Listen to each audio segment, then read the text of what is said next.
The gentle chime of the bell whispered softly as Clara pushed open the door to the secret garden flower shop. The intoxicating scent of fresh roses and eucalyptus filled her lungs, a familiar comfort as she switched on the lights. It was 8 a.m., and Willow Creek Lane still slept under the morning mist that always embraced the historic town of Golden Valley. Prepare to be swept away by a heartwarming tale of simple beauty, gentle care, and the extraordinary love that blossomed amidst petals and dreams.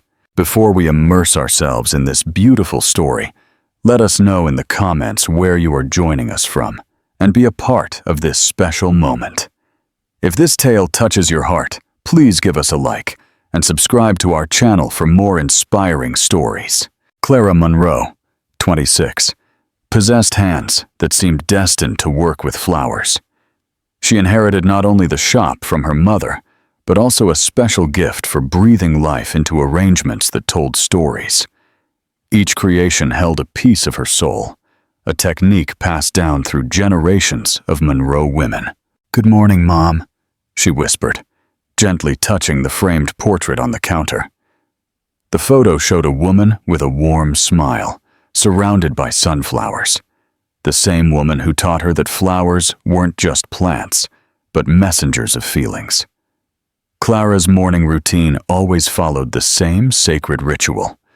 First, she checked every vase, every arrangement, quietly talking to the plants as if they were old friends. Then she prepared the day's compositions, always with the meticulous care of someone who knew each flower had its perfect moment to shine. The phone rang as she finished arranging a bouquet of white daisies. "The secret garden. Good morning." "Clara, my dear." Her grandmother Ilara sounded frailer than usual. "Can you come over before lunch?" "Of course, Grandma. Is everything all right?" "Yes, dear. I just want your company." Clara smiled. At 82, Ilara Monroe was the last guardian of the family's stories. She lived alone in a colonial house 3 blocks from the flower shop, insisting on her independence even as age began to take its toll. Business at the flower shop was always quiet on Tuesdays. A few ladies would stop by for flowers to decorate their homes. Young lovers sought roses for romantic surprises, and occasionally a tourist would be charmed by the unique arrangements in the window. Around 10 o'clock, as Clara finished a lily arrangement for a funeral, the chime of the door announced someone's arrival. She looked up and saw a tall, elegantly dressed man, carefully observing the arrangements in the window. Daniel Sterling was 31 and carried the weight of being the heir to Sterling Jewels, one of the country's most traditional brands. His brown eyes scanned every detail of the arrangements with a genuine curiosity Clara rarely saw in customers. "Can I help you?" she asked, wiping her hands on her apron. Daniel turned and, for a moment, was speechless. It wasn't just Clara's natural beauty that impressed him, but something in her eyes, a depth that spoke of someone who understood the true value of simple things. I need a special arrangement for my mother. It's her birthday." "What kind of arrangement do you have in mind?" "Something that shows a lot of affection. She loves flowers, but I've never seen arrangements like these in any other shop." Clara smiled, noticing his nervousness. "What kind of flowers does she like best?" "Orchids. She always says they are elegant and resilient at the same time." "Just like her, I imagine." Daniel laughed, relaxing for the first time. "Exactly. How did you know?" "Mothers who raise affectionate children are usually like that. Strong on the outside, delicate on the inside." As Clara selected the most beautiful orchids, Daniel watched her precise movements. Each flower was chosen with care, each leaf positioned with purpose. There was a silent dance in her work, a harmony he had never witnessed. "Where did you learn this?" he asked, genuinely curious. "From my mother. She used to say that arranging flowers is like composing music. Each element has its note, and together they create a melody." "Does she still work here?" "No. She passed away 5 years ago, but she left everything she knew engraved right here." Clara touched her chest over her heart. Daniel felt a pang in his chest. There was something in the simplicity of this woman that touched a long dormant part of his soul. In his world of corporate meetings and social engagements, he rarely found anyone so genuine. "Done," Clara said, placing the arrangement on the counter. The white orchids symbolize purity and eternal love. The eucalyptus leaves represent protection, and these small wildflowers are a reminder that the truest beauty is found in simple things. Daniel stood silent, admiring the composition. It was perfect, elegant without being ostentatious, sophisticated without losing its delicate charm. "How much is it?" $80. "That's too cheap for something so special. The right price is what allows my work to be appreciated by those who truly understand its value." At that moment, Daniel knew he had found something rare. Not just a talented florist, but a woman who understood that true luxury wasn't in the price, but in authenticity. "My name is Daniel," he said, extending his hand. "Clara, I hope your mother likes the arrangement. I'm sure she'll love it. Can I come back sometime?" Clara smiled. The flower shop is always open for those who appreciate flowers. After Daniel left, Clara stood for a few minutes, watching the street through the window. There was something different about that man, a kindness that contrasted with his obviously wealthy appearance. She shook her head, returning to work. No, she had no time for daydreams. The rest of the day passed normally. Clara visited her grandmother at lunchtime, as promised, and returned to close the flower shop at the end of the afternoon. As she put the day's earnings in the small safe, she couldn't help but think of Daniel's attentive gaze as he watched her work. Maybe he would come back. Maybe not. Either way, she had her flowers, her grandmother, and her mother's flower shop to care for. It was a simple life, but it was her life. When she turned off the lights and locked the door, Clara had no idea that this casual encounter would completely change the course of her quiet existence. Sometimes, destiny disguises itself as an ordinary customer on an ordinary Tuesday morning. Days passed since Daniel's visit to the flower shop. Clara tried to concentrate on an arrangement of red roses for a wedding, but her thoughts constantly returned to that elegant man who had shown such genuine interest in her work. "Stop sighing, girl," said Mrs. Thompson, a regular customer who had come in to buy flowers for the cemetery. "You look like you have your head in the clouds." Clara laughed, trying to hide her blush. "Sorry, Mrs. Thompson. I was thinking about your arrangement." The old woman murmured with a mischievous smile. "I know that look. Has a suitor appeared?" "It's nothing like that." Clara shook her head quickly. "Just a different kind of customer." Mrs. Thompson paid for the flowers and left with a knowing smile, leaving Clara even redder. The florist returned to work, determined not to think about it anymore. It was almost noon when the door chime rang again. Clara looked up and felt her heart race. Daniel was there, wearing a light gray suit and a shy smile. "Hello," he said, approaching the counter. "Hello? Did your mother like the arrangement?" "She loved it," he said. "She said she'd never seen orchids arranged so poetically. She asked where I had found such a talented florist." Clara felt her cheeks warm. "I'm glad she liked it. Actually, I came here for another reason." Daniel hesitated, as if searching for the right words. "My mother is having a special birthday party, 60 years old, and after seeing your work, I'd like to propose something." "What kind of party?" "Something elegant but not ostentatious. She's always preferred discreet sophistication. There will be about 80 guests at our house." Clara felt a knot in her stomach. "I've never done decorations for large parties. My work is more modest." "That's why. Everything I see out there is exaggerated, soulless. You have something different, Clara. Your arrangements tell stories. More than 80 people. It must be very expensive, very sophisticated. I don't know if I can meet your expectations." Daniel moved closer to the counter. "May I make you a proposal? How about we visit the place together? You can see the space, get to know my mother a little, and then decide whether to accept or not. How much are you thinking of investing? $5,000 for the complete decoration. Clara almost dropped the vase she was holding. £5,000. That represented almost 3 months of income from the flower shop. With that money, she could renovate her grandmother Alara's house and still have enough left to invest in new suppliers. That's a lot of money, she whispered. It's what you deserve for your talent. So, do you accept to at least see the space? Clara bit her lower lip, pensive. It was a unique opportunity, but also a huge risk. What if she couldn't meet expectations? What if she ruined everything? When would the visit be? How about this afternoon?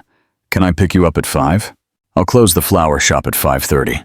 Then at 5:30, where do you live? Clara hesitated. Giving her address to a client was breaking a personal rule, but there was something about Daniel that made her feel safe. Willow Creek Lane. Good. The yellow house with the green gate. Perfect. See you at 5:30 then. After Daniel left, Clara stood in the middle of the flower shop, trying to process what had just happened.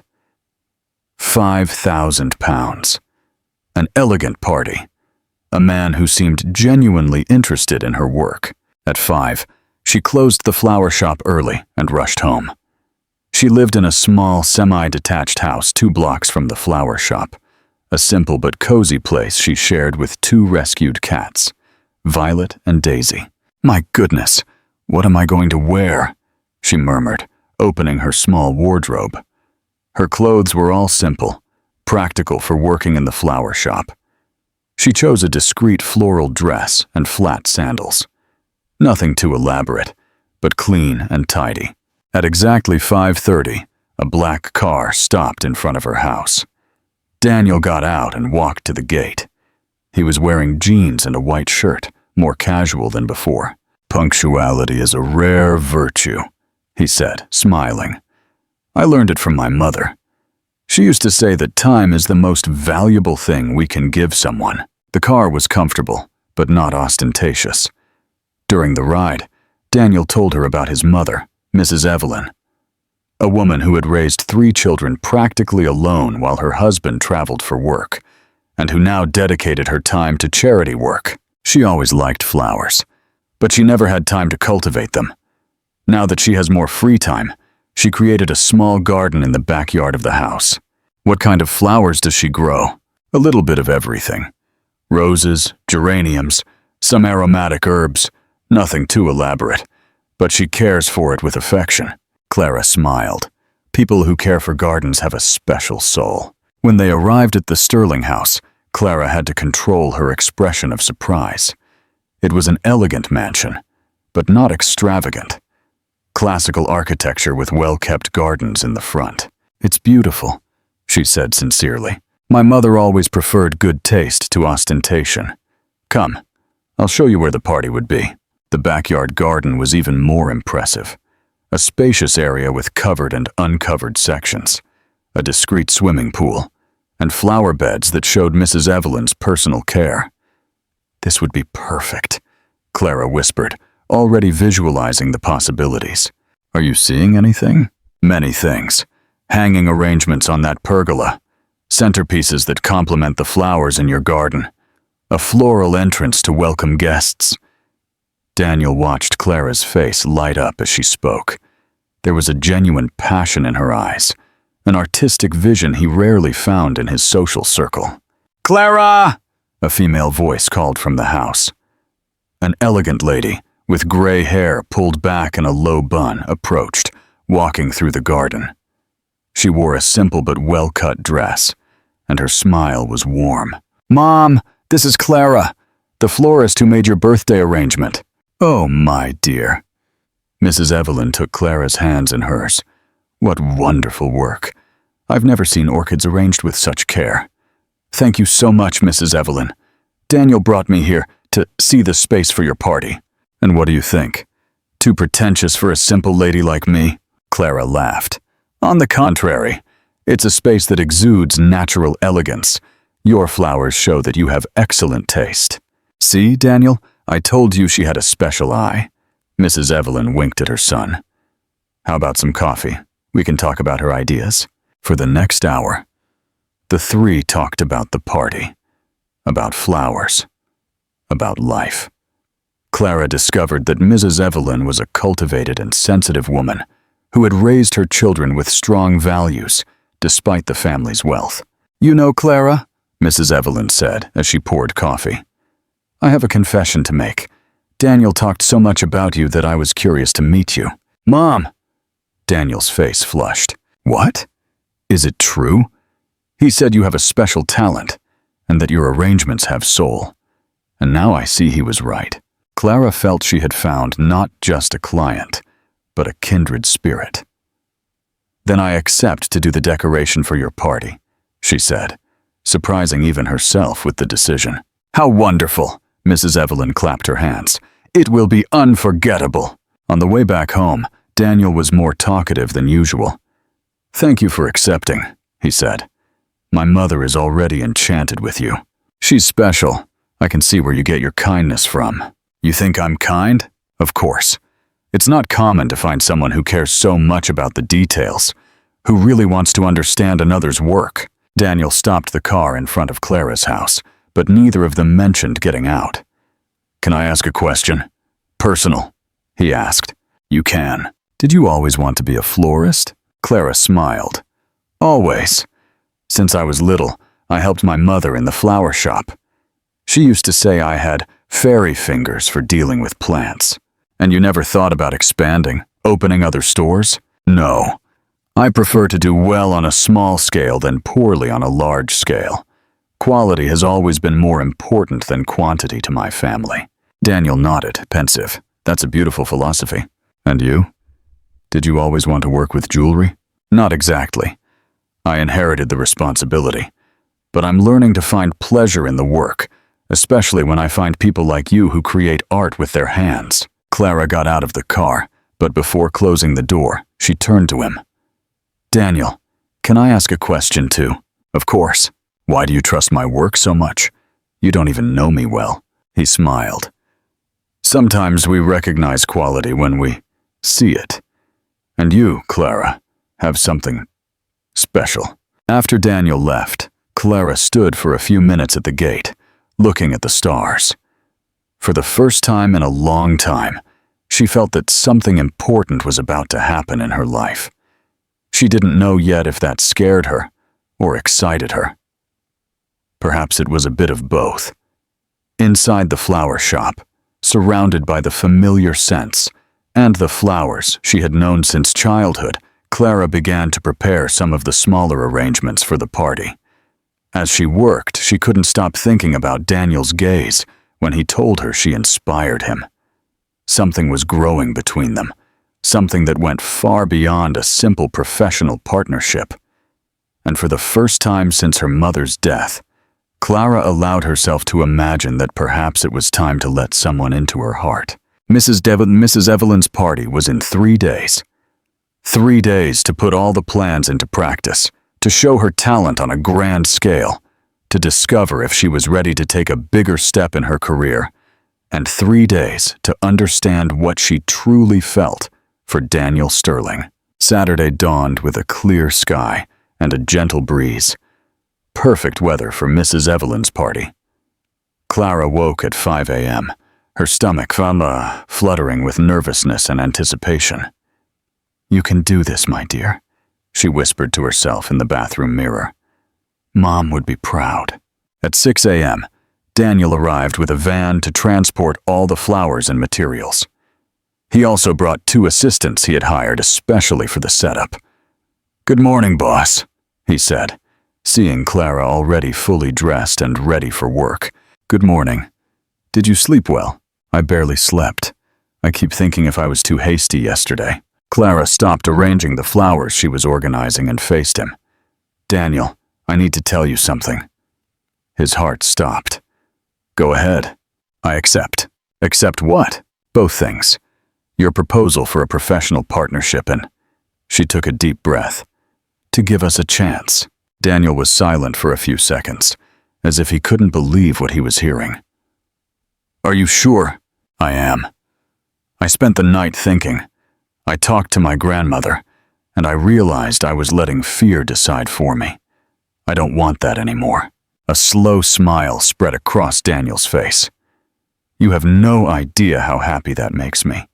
But I have conditions, she said seriously. What are they? First, my flower shop remains mine. I won't abandon it for any bigger project.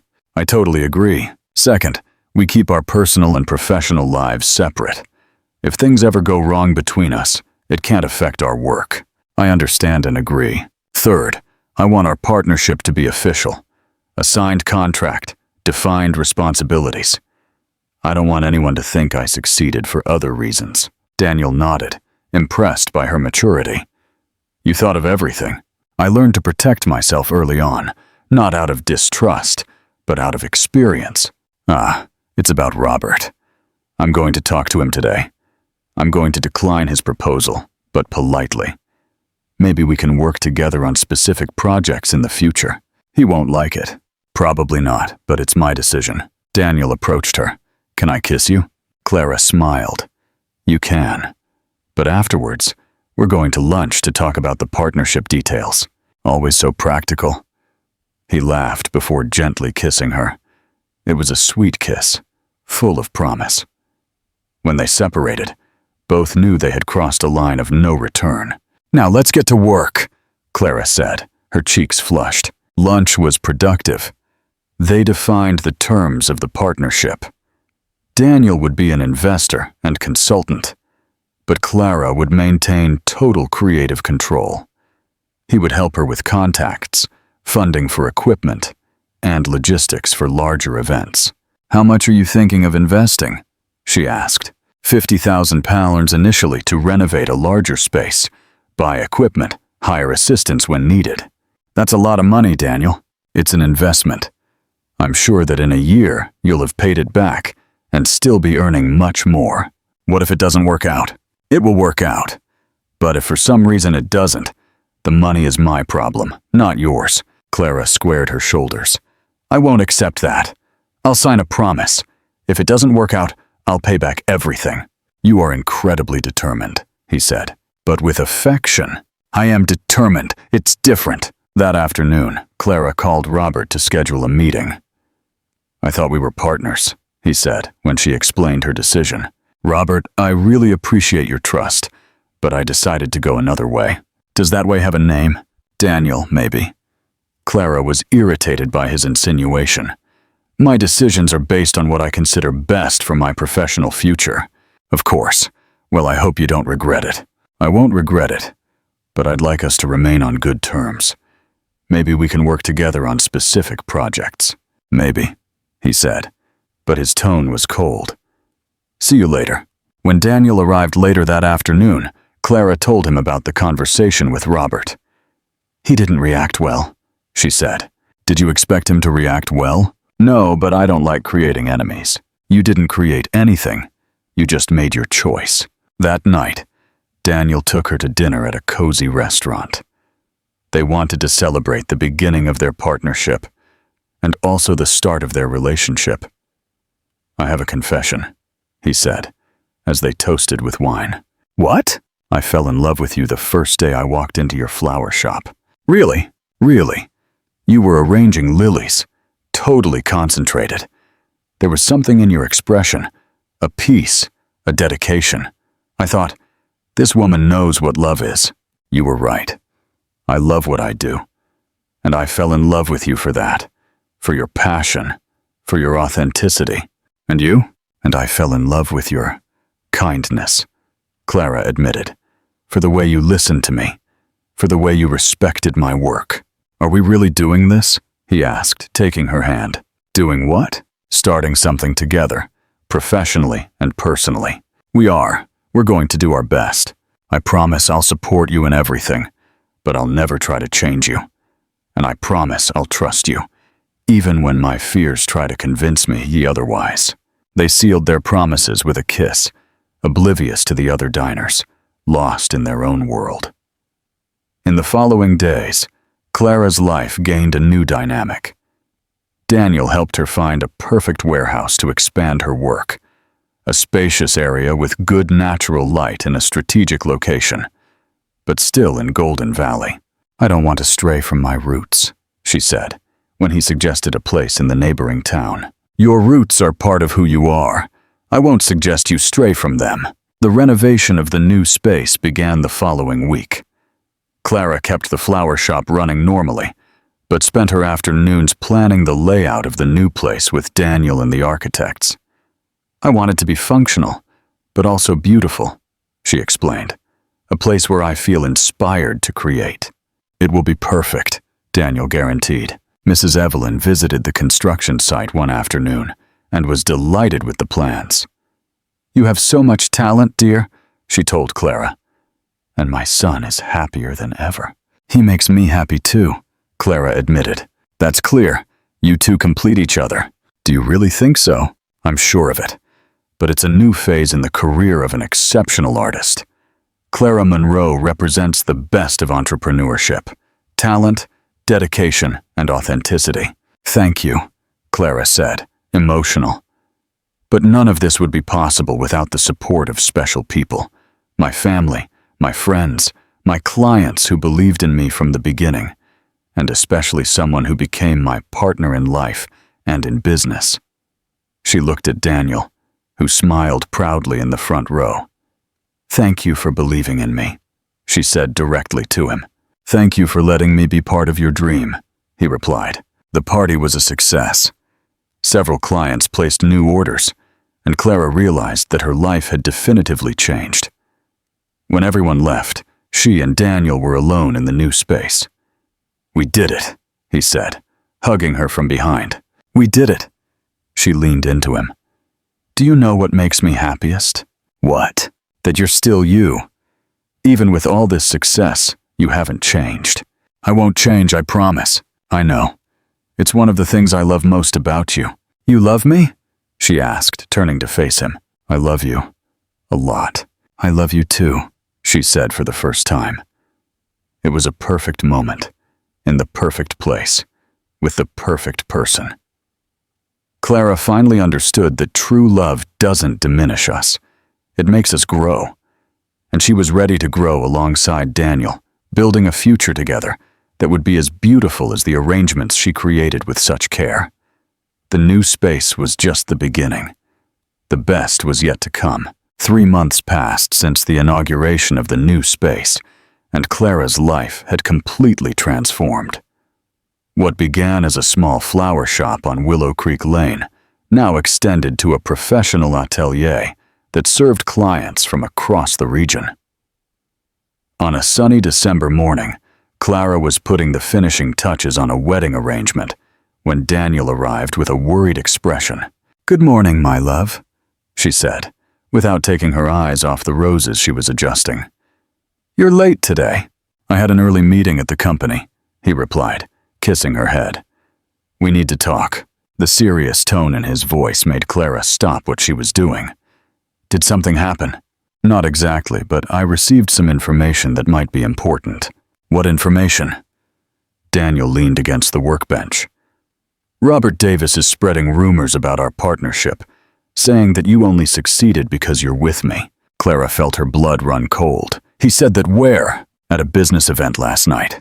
My friend Mark was there and told me. And what exactly did he say? That you were just an ordinary florist until you met the heir to sterling jewels. That your success has nothing to do with talent. Clara put the pruning shears down on the counter with force. That man has no right to discredit my work. I know, love. I'm furious too, but we need to think about the best way to deal with this.